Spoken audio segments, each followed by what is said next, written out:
تمشطط ابنة فرعون ذات يوم اذ سقطت المدرا من يدها، کہ قصہ یہ ہے کہ وہ عورت فرعون کی بیٹی کو ایک دن کنگھی کر رہی تھی، حالت کنگھی کرتے ہوئے اچانک کنگھی اس کے ہاتھ سے چھوٹ جاتی ہے اور زمین پر گر پڑتی ہے، تو اس عورت کی زبان سے اچانک یہ بات نکل جاتی ہے بسم اللہ، بساختہ اس کی زبان سے نکلتی ہے بسم اللہ۔ تو اس کی بیٹی کہتی ہے میرا باپ، یعنی تو اس بسم اللہ سے میرا باپ مراد لیتا ہے؟ تو وہ عورت کہتی ہے نہیں، ہرگز نہیں،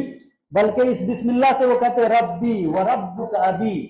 میرا اور تیرے باپ کا بھی جو رب ہے میں وہ مراد لیتی ہوں۔ تو اس کی بیٹی کہنے لگی میں باپ کو بتا دوں؟ کہا بتا دیجیے۔ کہ جو موحدہ ہوتے ہیں، جو توحید پرست ہوتے ہیں، اللہ رب العالمین کی وحدانیت کی بات آ جاتی ہے تو کمپرومائز نہیں کرتے ہیں، وہ اقرار کرتے ہیں، چاہے اس کی جان ہی چلی جائے، اس کا مال ہی ختم ہو جائے، زندگی اللہ رب العالمین کی رضا کی خاطر قربان ہو جائے۔ وہ کہتی ہیں ان کو بدلہ دیا گیا، ان کی بیٹی نے خبر دے دی باپ کو کہ یہ آپ کے علاوہ بھی کسی اور کو رب مانتی ہے، آپ کے علاوہ کسی اور کو اپنا معبود تسلیم کرتی ہے۔ چنانچہ ان کے سامنے جب ان کو پوچھا گیا تو انہوں نے وہاں بھی اقرار کیا۔ اقرار کرنے کے بعد کیا ہوتا ہے ذرا دیکھیے۔ اقرار کرنے کے بعد فرعون کی طرف سے یہ حکم ہوا کہ ایک ترنگ لایا جائے اور اس کے اندر آگ جلائی گئی، اور آگ جلانے کے بعد اس عورت کے کئی بچے تھے، ان سارے بچوں کو ایک ایک کر کے اس آگ کے اندر ڈال دیا گیا۔ اللہ، ماں کے سامنے اولاد کو دہکتی آگ کے اندر ڈال دینا اور اس پر وہ خاندون صبر کر لے، یہ کتنی بڑی بات ہوگی، کتنے جگر اور ہمت اور حوصلے کی بات ہوگی، ذرا سوچیے۔ لیکن اللہ رب العالمین کی جسے رضا مقصود ہو، اللہ رب العالمین کی خوشنودی جو چاہتا ہو، تو یہ بھی انجام دینے سے وہ گریز نہیں کرتا۔ چنانچہ وہ خاتون اس کو ایک ایک کر کے ان کی اولاد کو جب اس کے اندر ڈالا گیا تو وہ کہتے ہیں کہ ایک ایسا بچہ، دودھ پیتا بچہ اس کے پاس تھا، چھوٹا سا بچہ جو ابھی دودھ پی رہا تھا۔ اس کا جب اس کی باری آئی کأنہا تقاعست من اجلہ، کہ وہ اور ٹھکمکا گئی اس بچے کے شفقت میں، اس بچے کی محبت میں وہ عورت ٹھکمکا جاتی ہے۔ لیکن جب اس عورت کی یہ حالت دیکھتی ہے اپنی ماں کی تو وہ بچہ بول پڑتا ہے، اللہ رب العالمین کی قدرت سے وہ بچہ بول پڑتا ہے، کہتا ہے یا امہ اقتحمی فإن عذاب الدنیا اهون من عذاب الآخرہ، اے میری ماں تو اس کے اندر کود جا، دنیا کا یہ عذاب آخرت کے مقابلے میں کہیں آسان ہے۔ وہ چنانچہ وہ عورت فاقتحمت، وہ عورت کود جاتی ہے۔ ذرا سوچئے میرے بھائیوں، میرے ماں اور بہنوں، اس واقعے کے اندر کیا ہم سب کے لیے نصیحت ہے کہ توحید کے لیے، اللہ رب العالمین کی وحدانیت کے لیے اپنی اولاد، اپنا جان، اپنی جان کچھ بھی قربان کر دینا پڑے تو وہ بھی کم ہے۔ وہ خاتون راضی برضا اللہ رب العالمین کے خوشنودی کی خاطر اپنے بچوں سمیت اپنی جان کو قربان کر دیتی ہے۔ اللہ رب العالمین نے اس کا وسیلہ اور بدلہ عطا کیا کہ پیارے نبی صلی اللہ علیہ وسلم نے معراج کے موقع سے اس عورت کی خوشبو اور اسی طرح ان کی وہاں جو اچھائیاں اللہ تعالیٰ نے ان کے لیے رکھی ہیں ان کا مشاہدہ پیارے نبی صلی اللہ علیہ وسلم نے کیا۔ میرے بھائیوں، اور بہت سارے مشاہدات میں سے وہاں باتیں ہیں کہ آپ بعض روایتوں کے اندر ہے کہ سودخوروں کا بھی انجام آپ نے دیکھا، زناکاروں کا بھی انجام آپ نے دیکھا۔ یہ بہت ساری لمبی تفسیر ہے، لیکن کہنے کا مقصد اور ماحصل میرا یہ ہے اس خطبے کے اندر یہ کہ پیارے نبی صلی اللہ علیہ وسلم نے جو مشاہدات کیے وہ بہت زیادہ ہیں، میں سب کو بتانے کے لیے نہیں بلکہ بعض ہم سب کے لیے جو اس کے اندر نصیحت ہے وہ نصیحت یہ کہ معراج کی رات میں اللہ تعالیٰ نے اپنے پاس بلا کر کے جو 5 وقت نمازیں آپ کو اللہ تعالیٰ نے دی اس کی ہمیں اور آپ کو پابندی کرنی چاہیے۔ اس لیے یہی نہیں بلکہ پیارے نبی صلی اللہ علیہ وسلم آخری دم تک اس فریضے کو انجام دیتے رہے، اور جب دنیا سے آپ رخصت ہونے لگے تو آپ کے زبان مبارک سے جو آخری کلمات نکل رہے تھے وہ یہی تھے الصلاۃ الصلاۃ وما ملکت ایمانکم۔ تو ہماری اپنی زندگی کو نماز سے جوڑ لینا چاہیے، 5